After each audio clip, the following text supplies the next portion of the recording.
नमस्कार। नेपाल टेलिभिजनको राति 8 बजेको यो समाचार बुलेटिनमा यहाँलाई स्वागत छ। म गोविन्द धिताल र म छहरा दवाडी। समाचार सुरु गरौं प्रमुख समाचारबाट।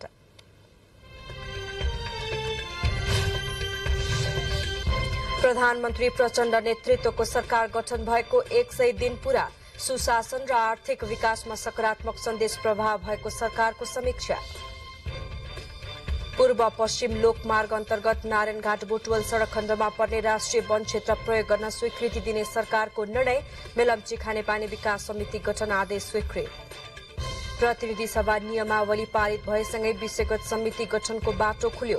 10 वटा विषयगत समिति गठनको व्यवस्था अनुसार आन्तरिक गृह कार्य पनि शुरू।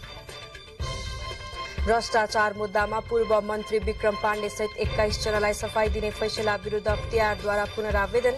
सुर्खेत पञ्चपुरीका तत्कालीन नगर प्रमुख सहित 7 जना विरूद्ध भ्रष्टाचार मुद्दा दायर। पूर्व अमेरिकी राष्ट्रपति डोनाल्ड ट्रम्प फौजदारी आरोपको सामना गर्न न्युयोर्क स्थित अदालतमा उपस्थित हुँदै अदालत बाहिर सुरक्षा व्यवस्था कडा। र पेरिस ओलम्पिक 2024 को एसिया छनौट अन्तर्गत भोलि नेपाल र भियतनामको महिला टोली बीच प्रतिस्पर्धा हुँदै दशरथ रंगशालामा हुने खेलमा विजयी हुने दुवै टोलीको दावी।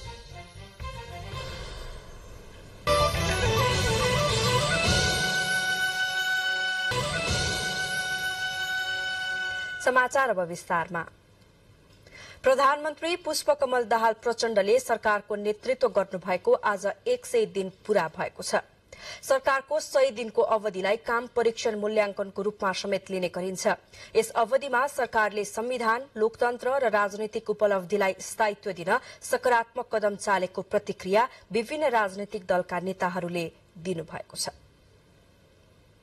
नेकपा एमाले, राष्ट्रिय स्वतन्त्र पार्टी, राष्ट्रिय प्रजातन्त्र पार्टी, जनता समाजवादी पार्टी, जनमत पार्टी, नागरिक उन्मुक्ति पार्टी गरी 7 दल र 3 स्वतन्त्र सांसद सहित 169 जना सांसदको समर्थनमा माओवादी केन्द्रका अध्यक्ष पुष्पकमल दाहाल प्रचण्डले गत पुस 10 गते सत्ताको बागडोर सम्हाल्नु भएको थियो। प्रधानमन्त्रीमा नियुक्त भएसँगै प्रचण्डले पुस 11 गते पद तथा गोपनीयताको शपथ लिनुभयो। गत पुस 26 गते प्रतिनिधि सभाबाट विश्वासको मत लिने क्रममा सदनबाट 268 सांसदको समर्थन प्रधानमन्त्री प्रचण्डले प्राप्त गर्नुभयो। सामाजिक न्याय, सुशासन र समृद्धिको नारा लिएर प्रधानमन्त्री बन्नुभएका प्रचण्डले यो अवधिमा बढ्दो राजनैतिक ध्रुवीकरणलाई अन्त्य गरी राष्ट्रिय सहमति कायम गर्न प्रयत्न गर्नुभयो। यसका लागि प्रधानमन्त्री प्रचण्डले सत्ता साझेदार र सत्ता बाहिर रहेका दलसँग निरन्तर संवाद गर्नुभयो। तर राष्ट्रपति निर्वाचनसम्म आइपुग्दा भने राजनैतिक समीकरण फेरबदल हुन पुग्यो। जस अनुसार तत्कालीन समयमा सरकारलाई समर्थन गरेका दलहरू नेकपा एमाले र राप्रपा सरकारबाट बाहिरिन पुगे। यी दलहरू सरकारबाट बाहिरिएसँगै संसदीय निर्वाचन अघि बनेको पुरानै राजनैतिक समीकरण ब्युतियो भने प्रधानमन्त्री प्रचण्डले पुनः संसदमा विश्वासको मत लिनुपर्ने अवस्था आयो। प्रधानमन्त्री प्रचण्डले दोस्रो पटक चैत्र 6 गते संसदमा विश्वासको मत लिनुभयो, जसमा प्रधानमन्त्री प्रचण्डले 172 सांसदको मत प्राप्त गर्नुभयो भने विपक्षीमा 89 मत परेको थियो। यो अवधिमा सत्ता साझेदार दलहरूबीच सत्ता समीकरणमा कुरा मिल्न नसक्दा मन्त्री परिषदले अझै पूर्णता पाउन सकेको छैन। दोस्रो पटक विश्वासको मत लिएसँगै प्रचण्डले आफू प्रधानमन्त्री बन्दा लिएको सामाजिक न्याय, सुशासन र समृद्धिको लक्ष्य हासिल गर्ने कामलाई प्राथमिकता दिनुभएको छ। यस्तो जटिलताको बीचमा, यति अप्ठ्यारोको बीचमा पनि हैन सरकारले बरु प्रचण्डले कसरी काम गर्न सक्नु भयो होला, हैन कसरी काम गरिनु भएको छ भन्ने कुरो पहिलो कुरो हेर्नु पर्यो। दोस्रो कुरो के भने जनताले बोल्ने कुरो, मिडियाले बोलिदिएर हुँदैन। जस्तो मिटर ब्याजहरू आए, तपाईँको नेपालगञ्जका चाहिँ महिलाहरू आए, व्यवसायीहरू चाहिँ के अरे उद्योग वाणिज्य सङ्घका मान्छेहरू आए, हैन विभिन्न चिजहरू जो भइरहेछ, ती आन्दोलनरत पक्षहरू तिनीहरू सरकारसँग सम्झौता गरेर किन फर्किए क्या? के आशा भएर त फर्किया होला? कोभिड महामारी, विश्वव्यापी रूपमा देखा परेको आर्थिक मन्दी र त्यसको नेपालमा प्रत्यक्ष अप्रत्यक्ष प्रभाव परिरहेको अवस्थामा सरकारको नेतृत्व गर्नुभएका प्रधानमन्त्री प्रचण्डले सुशासन र सेवा प्रवाहका क्षेत्रलाई प्रभावकारी बनाउन प्रारम्भिक पहल गर्नुभएको छ। आफ्नो नेतृत्वको सरकारले 100 दिन पूरा गरिरहँदा प्रधानमन्त्री प्रचण्डले मन्त्री परिषद बैठकमा समेत मन्त्रीहरूलाई परिणाम आउने गरी काम गर्न निर्देशन दिनुभयो। अर्कोतर्फ सत्ता साझेदार दलहरूले पनि यस अवधिमा समीकरण मिलाउने र सरकार गठनका लागि धेरै समय खर्च गर्नु परे पनि यसबीचमा विकृति, विसंगति तथा भ्रष्टाचार र अनियमितता रोकथामका लागि प्रधानमन्त्रीले देखाउनु भएको सक्रियता महत्वपूर्ण रहेको प्रतिक्रिया दिनुभएको छ। 100 दिनमा नै सबै कुराको परिणाम त देखिँदैन नि, तर 100 दिनमा चाहिँ त ठिक दिशातर्फ जान उन्मुख भएको छ, ठिक बाटोतर्फ हिँड्न प्रारम्भ भएको छ। अहिले त यो त प्रारम्भिक चरण न हो, प्रारम्भिक चरणमा ठिक ढङ्गले हिँड्ने प्रारम्भ भएको छ। अब अहिले नै 100 दिनमै सबै कुराको परिणाम त प्राप्त हुँदैन। अब एक निमेष पनि खेर नफालिकन अब काम गर्नुपर्दछ र खास गरिकन चाहिँ मुलुकको जो अर्थतन्त्र सङ्कट उन्मुख जो अर्थतन्त्र छ त्यसलाई लयमा फर्काउनु पर्यो। नयाँ अर्थमन्त्रीको त्यो दायित्व छ, धेरैले आशा पनि गरेका छन्। यस्तै 100 दिनको अवधिमा प्रधानमन्त्री प्रचण्डले नेपाल स्थित विदेशी कूटनीतिक नियोगका पदाधिकारीसँग भेटघाट गर्दै मित्र राष्ट्रहरूबाट प्राप्त हुँदै आएको सद्भाव र सहयोगका साथै पारस्परिक सम्बन्ध सुधारमा जोड दिनुभएको छ। राष्ट्रिय हितलाई उच्च प्राथमिकता दिई सन्तुलित परराष्ट्र नीतिलाई सरकारले अवलम्बन गरेको छ। साथै शान्ति प्रक्रियाका बाँकी काम र संक्रमणकालीन न्यायलाई चाँडो टुङ्ग्याउने विषयलाई समेत सरकारले उच्च प्राथमिकतामा राखेर काम गरिरहेको छ। यस क्रममा बेपत्ता पारिएका व्यक्तिको छानबिन, सत्य निरूपण तथा मेलमिलाप आयोग ऐन 2071 लाई संशोधन गर्न बनेको विधेयक संसदमा पेश नै भइसकेको छ। सरकारको 100 दिनलाई मात्र आधार मानेर समग्र सरकारको भूमिकाको समीक्षा गर्न नसकिने भए पनि यस अवधिमा सरकारले लिएका नीति र त्यसको कार्यान्वयनको आधारमा भने आगामी दिनमा सरकारले खेल्न सक्ने भूमिकाका बारेमा पूर्व अनुमान गर्न भने सकिन्छ। यो अवधिलाई हेर्दा जनता प्रत्यक्ष लाभान्वित हुने, उत्प्रेरित गर्ने र सम्मानित जीवनतर्फ लम्क्याउने नीतिगत निर्णयतर्फ सरकारले पहल गरिरहेको देखिन्छ, जुन कुरा स्वयं प्रधानमन्त्री प्रचण्डले पनि आफ्नो यो कार्यकाललाई सम्झना लायक बनाउने उद्घोषसँग मिल्न गएको छ। नेपाल टेलिभिजनका लागि सन्तोष तिताल, काठमाडौँ। सामाजिक न्याय, सुशासन र समृद्धिलाई प्रमुख प्राथमिकता दिएको सरकारले 100 दिनको अवधिमा नागरिकले अनुभूत गर्ने गरी सेवा प्रवाहमा सुधारको प्रयास गरेको छ। खास गरी सेवाग्राहीको बढ़ी भीड़भाड़ हुने राहदानी विभाग, राष्ट्रिय परिचय पत्र, सवारी चालक अनुमति पत्र र नो अब्जेक्सन लेटर लगायतका सेवालाई छिटो, छरितो तथा सहज बनाउने व्यवस्था मिलाइएको छ। सरकारले सामाजिक न्याय, सुशासन र समृद्धिलाई प्रमुख प्राथमिकताका रूपमा सूचीकृत गर्दै सेवा प्रवाहलाई प्रभावकारी बनाउन खोजेको छ। सरकार गठनको 100 दिनको अवधिमा सबै स्थानीय तहमा सुशासनको प्रत्याभूति, विकास निर्माण कार्यमा तीव्रता, सेवा प्रवाहमा सबलीकरण, जनसेवा र जनसरकारका मुद्दाहरूको सम्बोधनका साथै सामाजिक न्यायको प्रवर्धन तथा राष्ट्रिय हितको अभिवृद्धि गर्ने उद्देश्यले विभिन्न पहल र प्रयास गरिएको छ। यस क्रममा राहदानी, राष्ट्रिय परिचय पत्र र सवारी चालक अनुमति पत्र, नो अब्जेक्सन लेटर लगायतका सेवाहरू विगतमा भन्दा छिटो, छरितो तथा सहजताका साथ सेवा प्रवाह व्यवस्था मिलाइएको छ। राष्ट्रिय परिचय पत्र हाल 13 जिल्लाका 15 स्टेशनहरूबाट वितरण कार्य शुरू भएको छ। राष्ट्रिय परिचय पत्र छपाई विगतमा एक शिफ्टमा दैनिक 7,000 को संख्यामा छपाई हुने गरेकोमा हाल 2 शिफ्टमा दैनिक 15,000 को संख्यामा छपाई भइरहेको छ। त्यस्तै स्थानीय तहका 6,635 ओडाबाट अनलाइन प्रणाली मार्फत व्यक्तिगत घटना दर्ता शुरू भएको छ। मुलुकको आन्तरिक सुरक्षालाई सुदृढ गर्नेतर्फ थप प्रयास गरिएको छ। यस क्रममा विशिष्ट व्यक्तिहरूको सुरक्षा व्यवस्थापन कार्यविधि 2077 को पूर्ण कार्यान्वयन गरिएको छ। बहालवाला तथा पूर्व विशिष्ट पदाधिकारीहरूको सुरक्षामा खटिएका नेपाल प्रहरीका 190 जना र सशस्त्र प्रहरी बल नेपालका 126 जना गरी कुल 316 जना सुरक्षाकर्मी फिर्ता ल्याइएको छ। नेपाल सरकारबाट विभिन्न मितिमा शहीद घोषणा भई हाल नेपाल राजपत्रमा प्रकाशन हुन बाँकी रहेका 8,071 जना शहीदको नामावली नेपाल राजपत्रमा प्रकाशन गरिएको छ। यसैगरी मिटर ब्याज पीड़ितहरूको समस्या समाधानका लागि वर्तमान सरकारले विशेष पहल लिएको छ। यसै सन्दर्भमा यस विषयमा सुझाव पेश गर्न एक उच्च स्तरीय आयोग गठन गर्ने तथा मौजूदा कानूनमा संशोधन गर्नका लागि आवश्यक प्रक्रिया अगाडि बढ़ाइएको छ।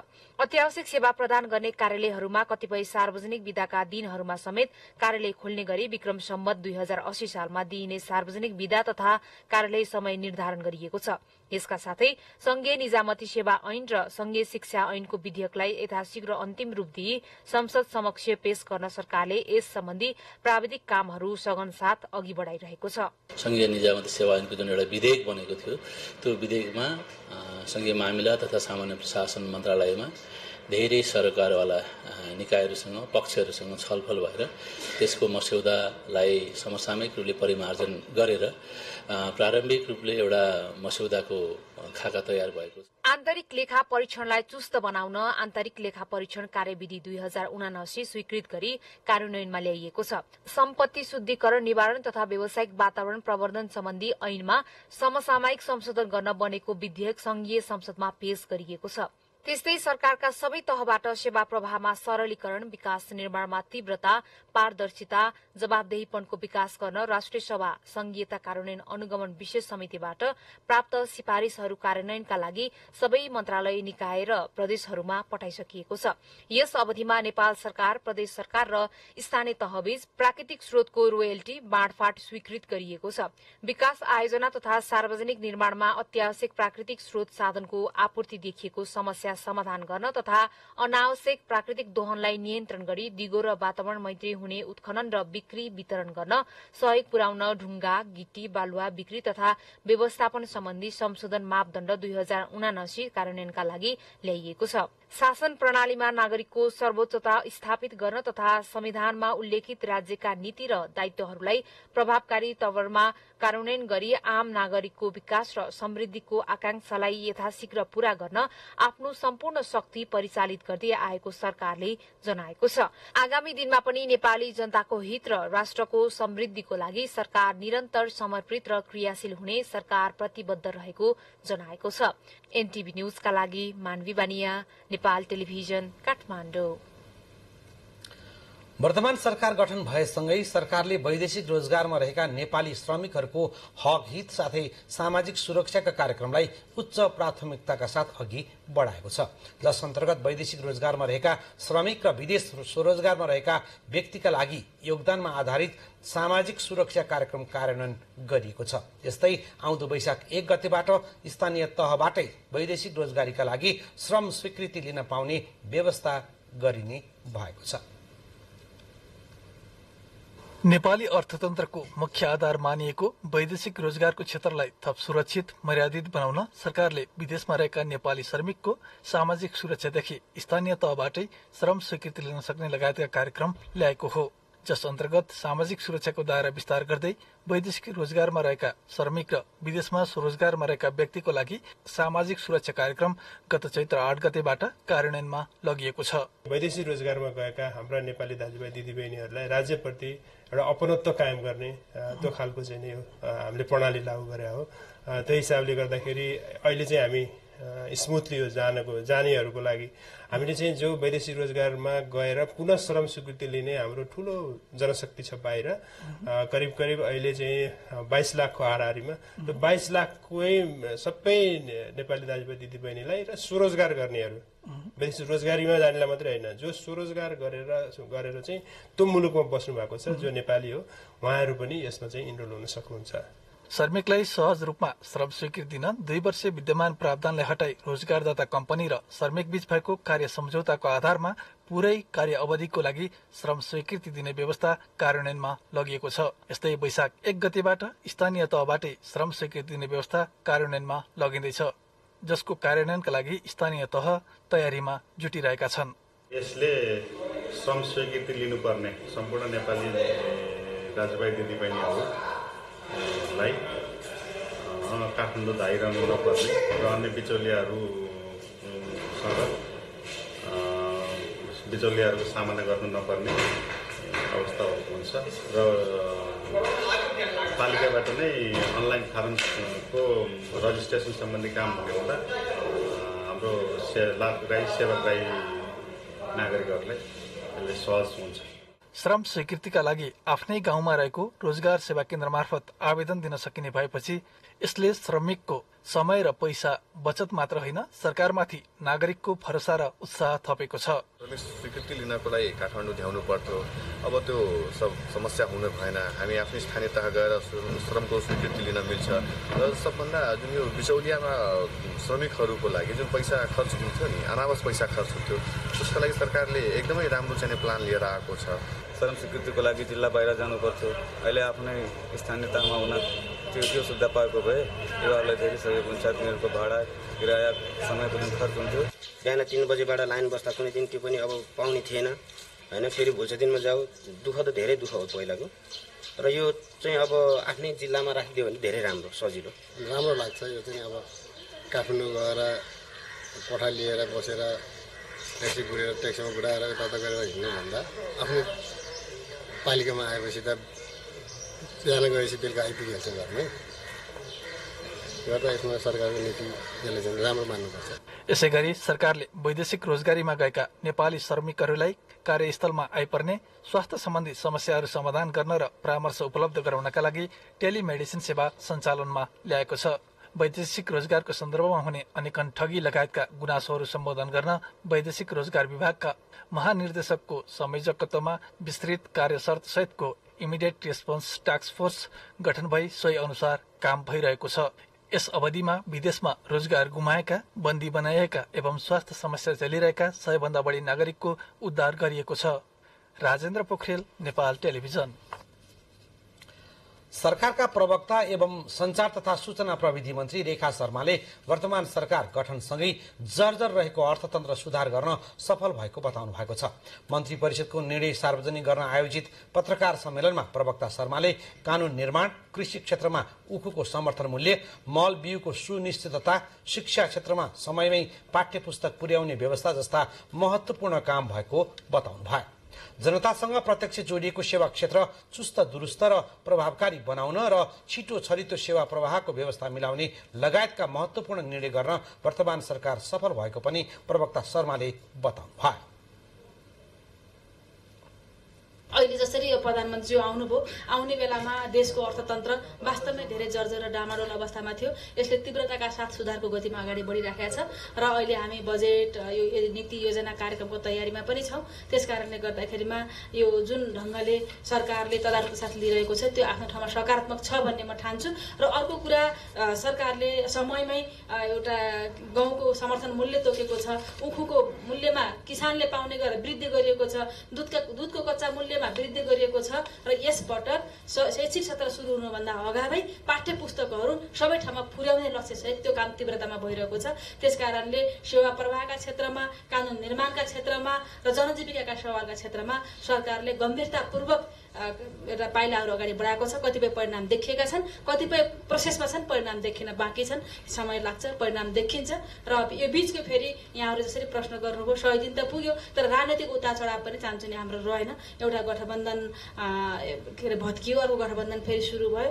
सरकारले, प्रधानमन्त्रीज्यूले दुई पटक संसदमा विश्वासको मत लिन पर्ने त्यो स्थिति पनि बन्यो। यो सबै हुँदाहुँदै पनि फेरि सरकारको कामको जुन तीव्रता छ त्यो आशा गर्न लायक छ, योग्य छ। त्यसकारण अब बाँकी आगामी दिनमा पनि अझै तीव्रताका साथ हिजो क्याबिनेटको बैठकमा सम्भवतः 100 दिन पुगेको उपलक्ष्यमा प्रधानमन्त्रीज्यूले एउटा क्याबिनेटमा पनि एउटा मन्तव्य राख्नु भएको छ र हरेक दिन मन्त्रालयबाट नयाँ कामको सुरुवात गर भनेर मन्त्रीहरूलाई निर्देशन दिनुभएको छ र हामी त्यसमा प्रतिबद्ध छौं।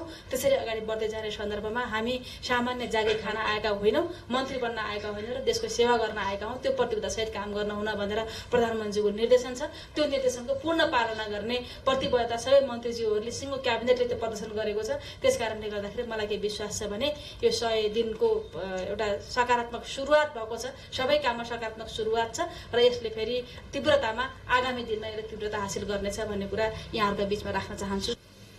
सरकार नीति तथा कार्यक्रम तथा बजेट निर्माणको चरणमा रहेको र जनताका आकांक्षा पूरा गर्ने गरी नीति, कार्यक्रम तथा बजेट बनाउने तर्फ केन्द्रित हुने समेत प्रवक्ता शर्माले प्रश्न पार्नुभयो। समाचारको क्रममा अब केही बेर विज्ञापनको पालो।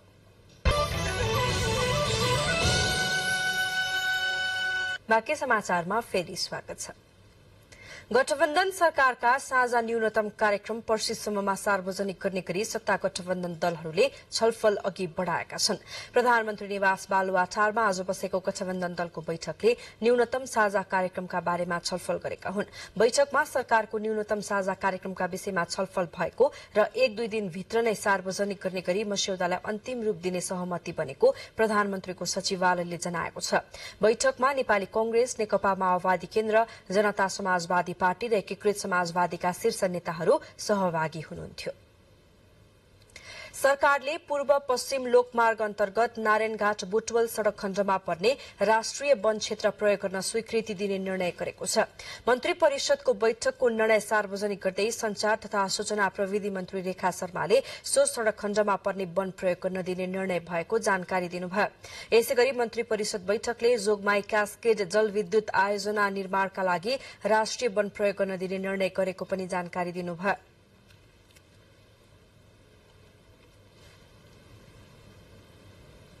वन तथा वातावरण मन्त्रालयको प्रस्तावमा पूर्व पश्चिम लोकमार्ग अन्तर्गत नारायणघाट बुटोल सडक खण्डमा पर्ने राष्ट्रिय वन क्षेत्र प्रयोग गर्नको निम्ति स्वीकृति दिने भन्ने निर्णय भएको छ।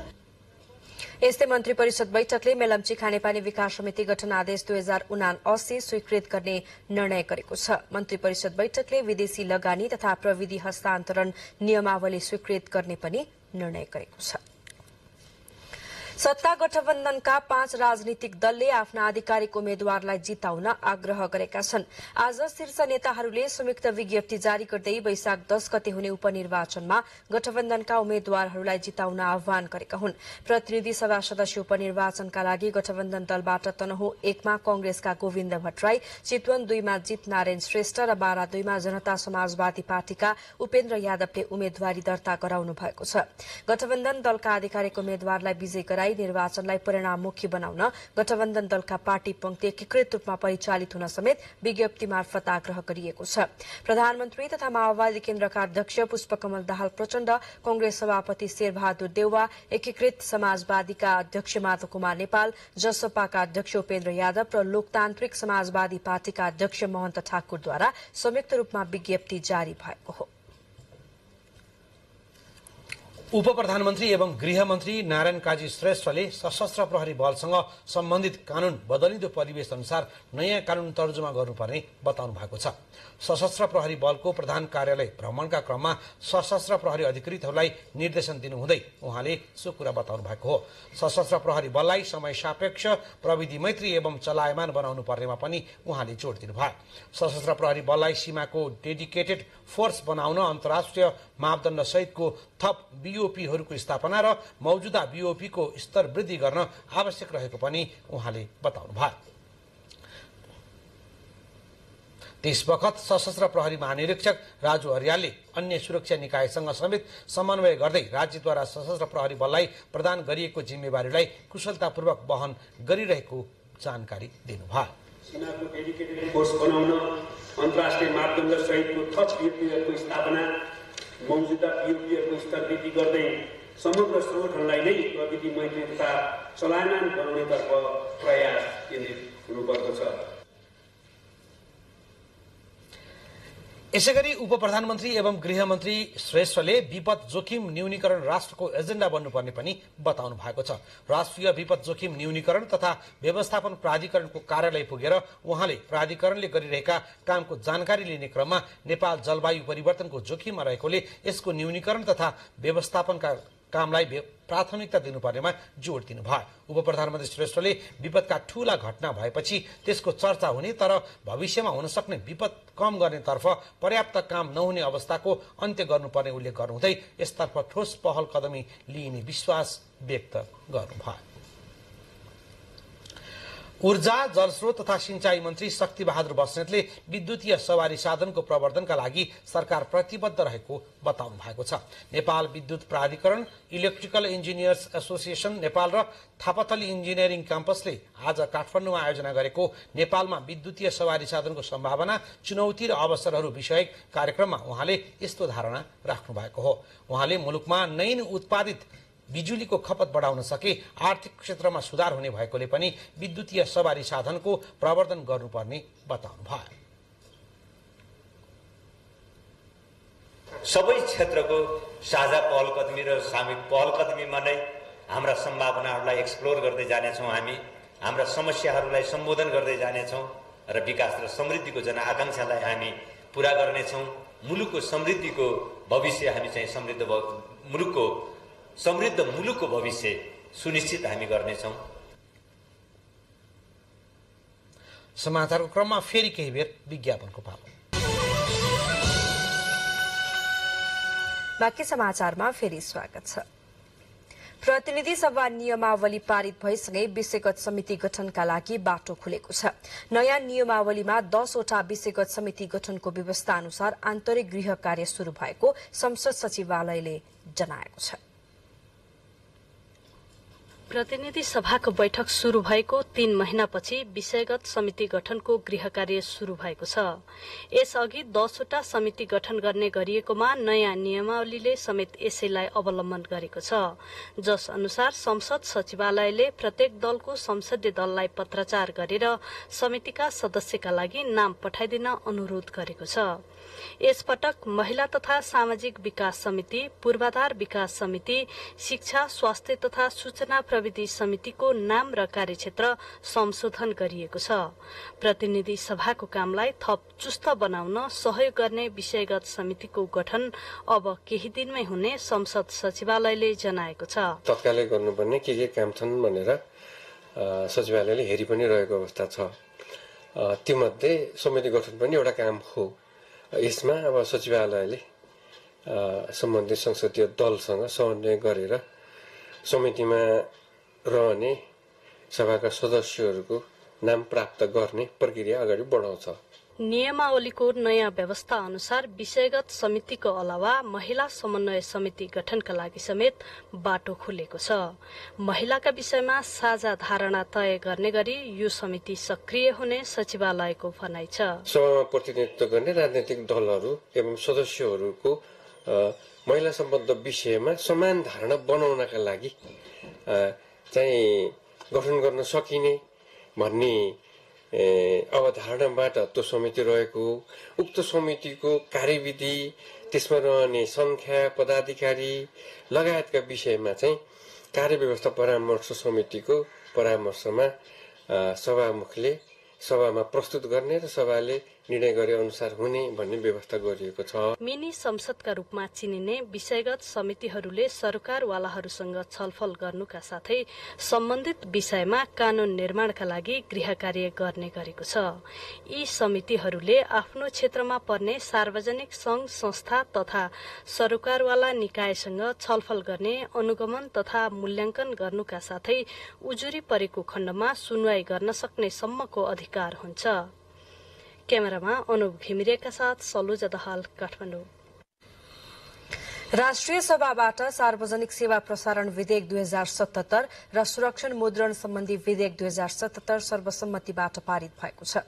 राष्ट्रिय सभाको आजको बैठकमा संचार तथा सूचना प्रविधि मन्त्री रेखा शर्माको तर्फबाट कृषि तथा पशुपक्षी विकास मन्त्री डाक्टर वेदुराम भुसालले विधेयक पारित गरियोस् भन्ने प्रस्ताव प्रस्तुत गर्नु भएपछि पारित गरिएको हो। दुवै विधेयक राष्ट्रिय सभामा उत्पत्ति भएको हो। राष्ट्रिय सभाबाट पारित भएका विधेयक अब प्रतिनिधि सभामा पठाइनेछ। मध्य प्रदेशको सरकारबाट नेकपा एमाले बाहिरिएको छ। नेकपा एमालेका मन्त्रीहरूले आज संयुक्त रूपमा दिनुभएको राजीनामा मुख्यमन्त्री सरोज कुमार यादवले स्वीकृत गरेसँगै एमाले प्रदेश सरकारबाट बाहिरिएको हो। मध्य प्रदेश सरकारमा एमालेका 4 मन्त्री र 1 राज्य मन्त्री सहित 5 जना सहभागी हुनुहुन्थ्यो। मुख्यमन्त्रीको सहजताका लागि आफूहरू सरकारबाट बाहिरिएको तर समर्थन फिर्ता लिने वा कायम राख्ने भन्ने विषयमा अहिले निर्णय भइ नसकेको नेकपा एमालेका नेता एवं निवर्तमान कानून, न्याय तथा प्रदेश सभा मामिला मन्त्री राजकुमार लेखीले बताउनु भयो। यसैबीच प्रदेश प्रमुख हरिशंकर मिश्रले एमाले मन्त्रीले राजीनामा बुझाएसँगै उहाँहरूले जिम्मेवारी सम्हाल्दै आएका मन्त्रालयहरू मुख्यमन्त्रीले हेर्ने गरी जिम्मेवारी तोक्नु भएको छ। प्रधानमन्त्री पुष्पकमल दाहाल प्रचण्ड समक्ष संयुक्त राष्ट्रसंघ नेपाल स्थित आवासीय प्रतिनिधि हाना सिंगर हाम्रीले आफ्नो ओहदाको प्रमाणपत्र पेश गर्नु भएको छ। सिंहदरबार स्थित प्रधानमन्त्री तथा मन्त्री परिषदको कार्यालयमा आयोजित कार्यक्रममा हाम्रीले प्रधानमन्त्री प्रचण्डलाई ओहदाको प्रमाणपत्र पेश गर्नु भएको हो। परराष्ट्र मन्त्रीको समेत कार्यभार सम्हाल्नुभएका प्रधानमन्त्री प्रचण्डले नेपाल र संयुक्त राष्ट्रसंघ बीचको सम्बन्ध पारस्परिक हितमा आधारित रहेको बताउनु भएको थियो। बुलेटिनमा समाचारहरूको क्रम जारी छ। यतिखेर भने बेला भएको छ प्रमुख समाचारको एकपटक फेरि। प्रधानमन्त्री प्रचण्ड नेतृत्वको सरकार गठन भएको 100 दिन पूरा, सुशासन र आर्थिक विकासमा सकारात्मक सन्देश प्रवाह भएको सरकारको समीक्षा। पूर्व पश्चिम लोकमार्ग अन्तर्गत नारायणगढ बुटौल सडक खण्डमा पर्ने राष्ट्रिय वन क्षेत्र प्रयोग गर्न स्वीकृति दिने सरकारको निर्णय। मेलम्ची खानेपानी विकास समिति गठन आदेश स्वीकृत। प्रतिनिधि सभा नियमावली पारित भएसँगै विषयगत समिति गठनको बाटो खुल्यो। 10 वटा विषयगत समिति गठनको व्यवस्था अनुसार आन्तरिक गृह कार्य सुरु। भ्रष्टाचार मुद्दामा पूर्व मन्त्री विक्रम पाण्डे सहित 21 जनालाई सफाई दिने फैसला विरुद्ध अख्तियारद्वारा पुनरावेदन। सुर्खेत पञ्चपुरीका तत्कालीन नगर प्रमुख सहित 7 जना विरुद्ध भ्रष्टाचार मुद्दा दायर। पूर्व अमेरिकी राष्ट्रपति डोनाल्ड ट्रम्प फौजदारी आरोपको सामना गर्न न्युयोर्क स्थित अदालतमा उपस्थित हुँदै अदालत बाहिर सुरक्षा व्यवस्था कडा। र पेरिस ओलम्पिक 2024 को एसिया छनौट अन्तर्गत भोलि नेपाल र भियतनाम बीचको महिला टोली बीच प्रतिस्पर्धा हुँदै दशरथ रङ्गशालामा हुने खेलमा विजयी हुने दुवै टोलीको आफ्नै दाबी। अख्तियार दुरूपयोग अनुसन्धान आयोगले राष्ट्रिय गौरवको सिक्टा सिंचाई आयोजनामा भ्रष्टाचार मुद्दामा पूर्व मन्त्री विक्रम पाण्डे सहित 21 जनालाई सफाई दिने विशेष अदालतको फैसला विरूद्ध सर्वोच्च अदालतमा पुनरावेदन गरेको छ। सिक्टा सिंचाई आयोजनालाई पत्र पारेको अभियोगमा पूर्व मन्त्री समेत रहेका ठेकेदार पाण्डे सहित सबै 21 जनालाई गत असार 5 गते विशेष अदालतका अध्यक्ष श्रीकान्त पौडेल तथा सदस्यहरू रमेश कुमार पोखरेल र यमुना भट्टराईको इजलासले सफाई दिने फैसला गरेको थियो। 13 अर्ब लागतमा 1 दशक निर्माण गरिएको नहर परीक्षणका लागि पानी छाड्दा भत्किएपछि अख्तियारले विशेष अदालतमा मुद्दा दायर गरेको थियो। बाँकेमा निर्माणाधीन सिक्टा सिंचाई आयोजनाको मूल नहर भत्किएपछि डिजाइनमा नै त्रुटि गरेको तथा निर्माणका क्रममा गुणस्तरीय काम नगरेको भन्ने आरोपमा अख्तियार दुरूपयोग अनुसन्धान आयोगले 21 जनालाई 2075 मंसिरमा विशेष अदालतमा मुद्दा दायर गरेको थियो। पञ्चपुरी नगरपालिका सुर्खेतका तत्कालीन नगर प्रमुख सहित 7 जना विरूद्ध भ्रष्टाचारको मुद्दा दायर भएको छ। पञ्चपुरी नगरपालिकाका तत्कालीन नगर प्रमुख उपेन्द्र बहादुर थापा, प्रमुख प्रशासकीय अधिकृत, लेखा अधिकृत, नमुना समाज सुर्खेतका कार्यकारी निर्देशक समेत 7 जना र नमुना समाज सुर्खेत उप सार्वजनिक सम्पत्ति हानि नोक्सानी गरी भ्रष्टाचार गरेको आरोप छ। पञ्चपुरी नगरपालिकाले उद्यमशीलता साझेदारी परियोजना अन्तर्गत नमुना गाउँ निर्माण कार्यक्रम सञ्चालनका लागि नमुना समाज सुर्खेतसँग सम्झौता गरी रकम भुक्तानी गर्दा 2 करोड़ 20 लाख रुपियाँ भ्रष्टाचार गरेको ठहर अख्तियारको छ। नगर प्रमुख थापा, तत्कालीन प्रमुख प्रशासकीय अधिकृत पितृ भक्त गिरी, तत्कालीन प्रमुख प्रशासकीय अधिकृत हरिप्रसाद देवकोटा, लेखा अधिकृत मोहन बहादुर बुढा, लेखापाल लक्ष्मी प्रसाद अधिकारी र नमुना समाज सुर्खेतका कार्यकारी निर्देशक लाल बहादुर जीएम भन्ने लाल बहादुर घट्टी मगर, अध्यक्ष भूमि सरापु लामे विरूद्ध अख्तियार दुरूपयोग अनुसन्धान आयोगले आज विशेष अदालत काठमाडौँमा आरोप पत्र दायर गरेको हो। अख्तियारका प्रवक्ता भोरा दाहालले पञ्चपुरी नगरपालिका सुर्खेतले उद्यमशीलता साझेदारी परियोजना अन्तर्गत नमुना गाउँ निर्माण सञ्चालनका लागि नमुना समाज सुर्खेतसँग सम्झौता भई रकम भुक्तानी गर्दा भ्रष्टाचार गरेको उल्लेख गर्नुभयो। लुम्बिनी प्रदेश सरकारले प्रदेशसभा कार्यालयको प्रयोग गर्ने विद्युत महसुल नबुझाउँदा प्रदेशसभाको बैठक नै प्रभावित हुन पुगेको छ। विद्युत आपूर्ति बन्द हुँदा सोमबारको बैठक निर्धारित समयभन्दा 45 मिनट ढिलो शुरू भएको थियो, जुन विषयको आजको बैठकमा पनि चर्चाको विषय बन्यो। लुम्बिनी प्रदेश सरकारले विद्युत महसुल नबुझाउँदा प्रदेशसभाको बिजुली काटिएको छ। मुख्यमन्त्री तथा मन्त्री परिषद कार्यालयले विद्युत महसुल नबुझाउँदा सोमबार 4 घण्टा बिजुली काटिएको थियो। नेपाल विद्युत प्राधिकरण लमै शाखाले प्रदेश सरकारले विद्युत महसुल नबुझाएको भन्दै बिजुली काटिदिएको हो। बिजुली काटिएको विषय मंगलबार बसेको 8औं बैठकमा समेत प्रवेश पाएको छ।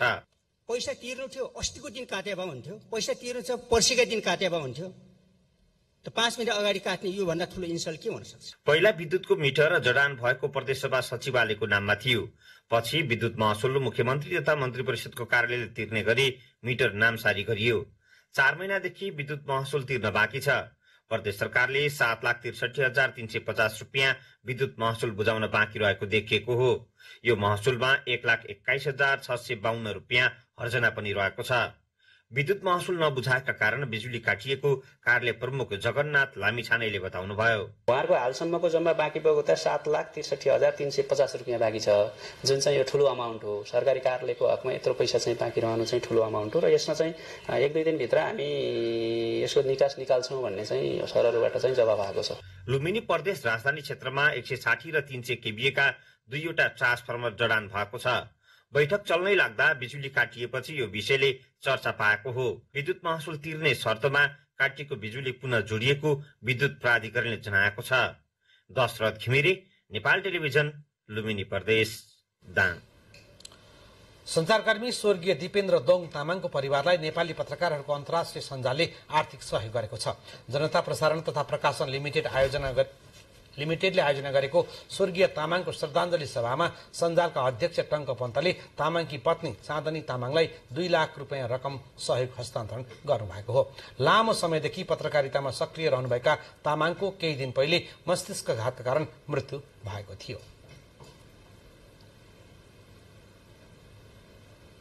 अब एउटा अन्तर्राष्ट्रिय प्रसंग। आफूमाथि लागेको फौजदारी आरोपको सामना गर्न पूर्व अमेरिकी राष्ट्रपति डोनाल्ड ट्रम्प फ्लोरिडाबाट न्यूयोर्क पुग्नु भएको छ। न्यूयोर्क स्थित आफ्नो व्यावसायिक भवनमा उहाँले वकिलहरूसँग परामर्श गर्नुभएको छ। सन् 2016 को राष्ट्रपति निर्वाचन अघि अश्लील चलचित्रकी एकजना नायिकासँग सम्बन्ध राखेको र त्यसलाई दबाउन राष्ट्रपतिका प्रत्याशी ट्रम्पले उनलाई $1,30,000 अमेरिकी डलर दिएको अभियोग लागेको छ। पूर्व राष्ट्रपति ट्रम्पले आफूमाथि लगाइएका सबै आरोप अस्वीकार गर्दै आउनु भएको छ। पूर्व राष्ट्रपतिको सुरक्षाका निम्ति गुप्तचर सेवाका अधिकारीले विशेष तयारी गरेका छन् भने अन्य सुरक्षा निकायले पनि म्यानहट्टन स्थित अदालत बाहिर सम्भावित विरोध प्रदर्शन समेतलाई दृष्टिगत गरी सुरक्षा व्यवस्था कडा पारेका छन्। पूर्व राष्ट्रपति ट्रम्पलाई संघीय जाँच ब्युरो FBI, न्यूयोर्क महानगरको कानून कार्यान्वयन गराउने निकाय र अमेरिकाको सिक्रेट सर्भिसले सम्बद्ध निकायसँग समन्वय गरिरहेका छन्। पालो फेरि यो छोटो विज्ञापनको।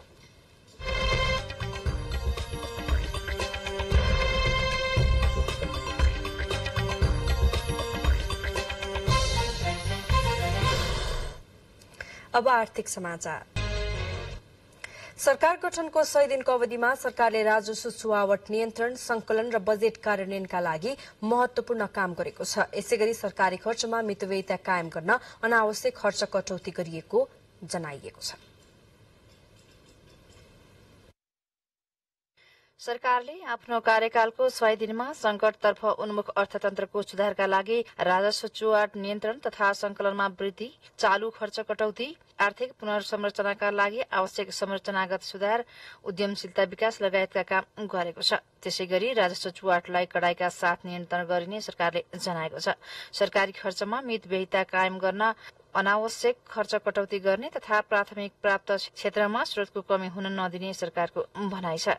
त्यसैगरी सरकारले अर्थतन्त्रका सूचकहरू, सुधानान्तर स्थिति, चालू खाता घाटा, विप्रेषण आप्रवाह र विदेशी मुद्राको सञ्चितमा सुधार आएकाले अर्थतन्त्र सुधार उन्मुख रहेको जनाएको छ। त्यस्तै अर्थतन्त्रको पुनरुत्थानका लागि स्वदेशी उत्पादनको प्रवर्धन र मेक इन नेपालको अवधारणा मार्फत रोजगारी सृजना गर्ने र ठूला आयोजनाहरूको मुख्य सूचकहरू तयार गरी अनुगमन गरिने, खाद्य आवास तथा खानेपानीको क्षेत्रका पूर्वाधार, ऊर्जा विकास, सार्वजनिक यातायात र सड़क सुधार लगायतका क्षेत्रमा महत्वपूर्ण काम गरिने जनाएको छ। त्यसैगरी सरकारले बजेट कार्यान्वयन प्रभावकारी बनाउन विभिन्न पहल समेत गरेको छ। चालू आर्थिक वर्षको 6 महिनाको बजेटको कार्यान्वयन स्थिति, कार्यान्वयनमा देखा परेका समस्या र आर्थिक वर्षको बाँकी अवधिमा गर्नुपर्ने सुधारका विषय र सार्वजनिक वित्त प्रणालीमा सन्तुलन कायम गर्ने प्रयास गरेको छ।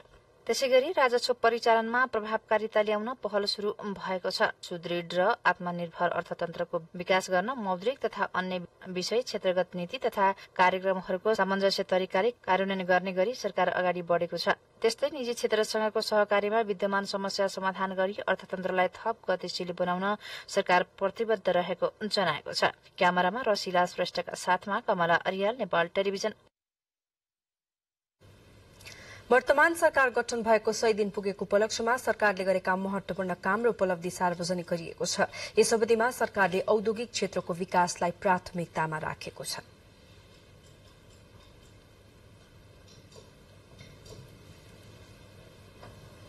सरकारले नेपालको औद्योगिक क्षेत्रको विकासलाई प्राथमिकताका साथ अघि बढाएको छ। सरकार गठनको 100 दिन पुगेको उपलक्ष्यमा सार्वजनिक गरेको महत्वपूर्ण कार्य तथा उपलब्धिमा औद्योगिक क्षेत्रको विकास, नीतिगत सुधार तथा पूर्वाधार निर्माणलाई सँगसँगै अघि बढाइएको उल्लेख गरिएको छ। स्वदेशमै उत्पादनमूलक उद्योग विकास गरी आर्थिक आय र रोजगारी सिर्जना गर्ने, अत्यावश्यक उपभोग्य वस्तुको सहज र गुणस्तरीय आपूर्तिको सुनिश्चित गरिएको, कालोबजारी अस्वाभाविक मूल्य वृद्धि नियन्त्रण गर्न बजार अनुगमनलाई तीव्रता दिएको सरकारले जनाएको छ। सरकारले नेपालको व्यापार एकीकृत रणनीति 2069 र स्मार्ट अप नीति 2069 स्वीकृतिको प्रक्रियामा रहेको विद्युतीय व्यापार सम्बन्धमा व्यवस्था गर्न बनेको विधेयक 2069 संघीय संसदमा पेश गरिएको व्यापार घाटा न्यूनीकरण सम्बन्धी कार्ययोजना 2069 स्वीकृतिको प्रक्रियामा रहेको तथा सार्वजनिक निकायमा स्वदेशी वस्तुको उपयोग गर्ने सम्बन्धी निर्देशिका 2069 थप परिमार्जन सहित कार्यान्वयनको चरणमा रहेको सरकारले उल्लेख गरेको छ। यस्तै वैदेशिक लगानीलाई थप आकर्षित गर्न विदेशी लगानीको सीमा 2 करोड कायम गरिएको विदेशी लगानी स्वीकृतिका लागि स्वचालित मार्गको कार्यविधि र विदेशी लगानी तथा प्रविधि हस्तान्तरण नियमावली संशोधन स्वीकृतिको प्रक्रियामा रहेको छ।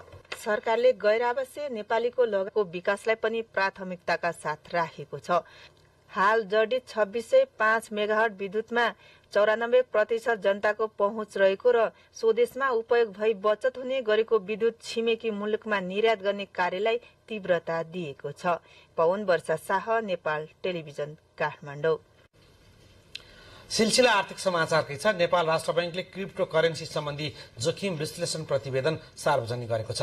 नेपालको विद्यमान कानूनी व्यवस्थाले प्रतिबन्ध लगाएको क्रिप्टो कारोबार वित्तीय रूपमा जोखिमपूर्ण हुने भएकोले यसलाई प्रयोगमा ल्याउन नसकिने निष्कर्षसहित राष्ट्र बैंकले प्रतिवेदन सार्वजनिक गरेको हो। क्रिप्टो करेन्सीमा लगानी हुँदा विदेशमा लगानी भई पुँजी पलायन हुने, विप्रेषण आप्रवाहमा प्रतिकूल असर पर्न सक्ने, विदेशी विनिमय सञ्चित व्यवस्थापनमा चुनौती हुने लगायतका जोखिम रहने प्रतिवेदनमा उल्लेख गरिएको छ। मौद्रिक नीति कार्यान्वयनमा जोखिम रहने, ठगी तथा कर छली लगायतका जोखिम रहने भएकोले यसको प्रतिबन्ध आवश्यक रहेको राष्ट्र बैंकको प्रतिवेदनमा उल्लेख छ। क्रिप्टो करेन्सीको कारोबारबाट देशलाई मात्र नभई यस्तो कारोबारमा संलग्न व्यक्तिलाई समेत विभिन्न जोखिम रहने राष्ट्र बैंकले भनाइ छ।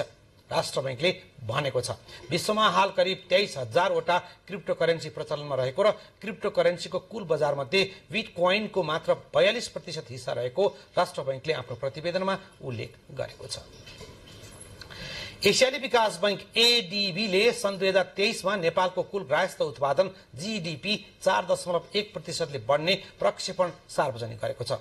आज रिपोर्ट सार्वजनिक गर्दै एडीबीले यो प्रक्षेपणबाट जानकारी दिएको हो। 2024मा भने यो दर बढेर 5% पुग्ने पूर्वानुमान एडीबीको छ। मुद्रास्फीति 2023मा 7.4% पुग्ने एडीबीको प्रक्षेपण छ। यो दर 2024मा भने घटेर 6.2% रहने रिपोर्टमा उल्लेख छ। यो रिपोर्ट अनुसार एसियाको जीडीपी 2023 र 2024मा नै 4.8% ले बढ्नेछ। मुद्रास्फीति भने 2023मा 4.2% र 2024मा 3.3% रहने एडीबीले जनाएको छ। अब खेलकुद समाचार।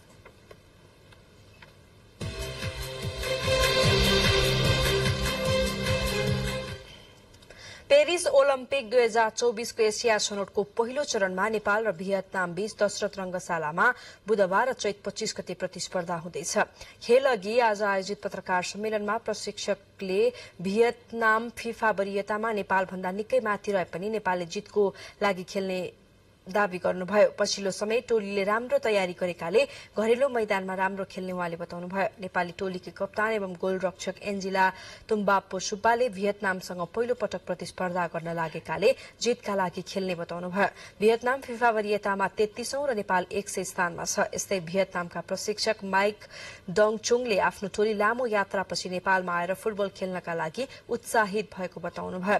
जित निकाल्न मेहनत गर्ने प्रशिक्षक चुङले बताउनुभयो। भियतनामकी कप्तान विङ मिङले नेपाल विरुद्ध हुने खेलमा जित निकाल्ने लक्ष्यका साथ भ्रमण गरेको बताउनुभयो। दशरथ रंगशालामा समूह सी को छनौट खेल हुन लागेको हो। छनौटका लागि यसअघि समूहमा रहेका प्यालेस्टाइन र अफगानिस्तानले अन्तिममा नाम फिर्ता लिएपछि नेपाल र भियतनाम बीच प्रतिस्पर्धा हुन लागेको हो। छनौटको शीर्ष टोलीले दोस्रो चरणमा स्थान बनाउनेछ। सिलसिला खेल समाचारकै छ। जावला खेल युथ क्लब शहीद स्मारक ए डिभिजन लीग फुटबलको शीर्ष स्थानमा उक्लिएको छ।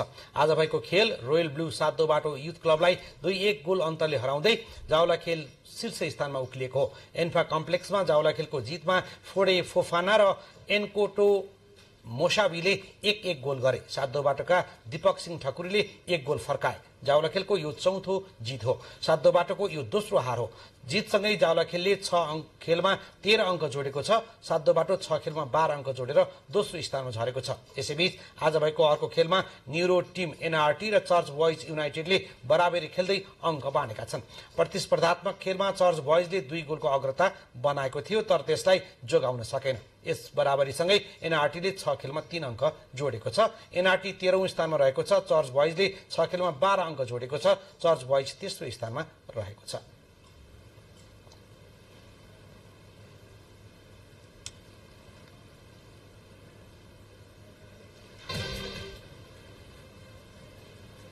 अब मौसम सम्बन्धी जानकारी। सुदूरपश्चिम प्रदेश लगायत देशका पहाड़ी भूभागमा आज आंशिकदेखि सामान्य बदली भई केही स्थानमा मेघ गर्जनसहित हल्का वर्षाको सम्भावना रहेको छ।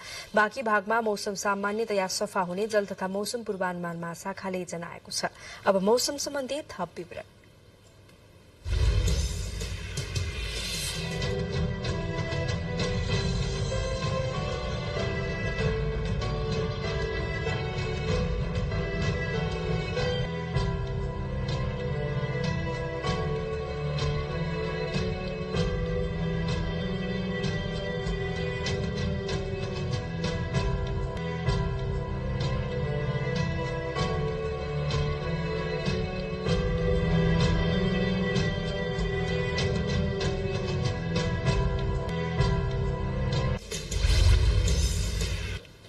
बुलेटिनको अन्त्यमा प्रमुख समाचार फेरि एकपटक।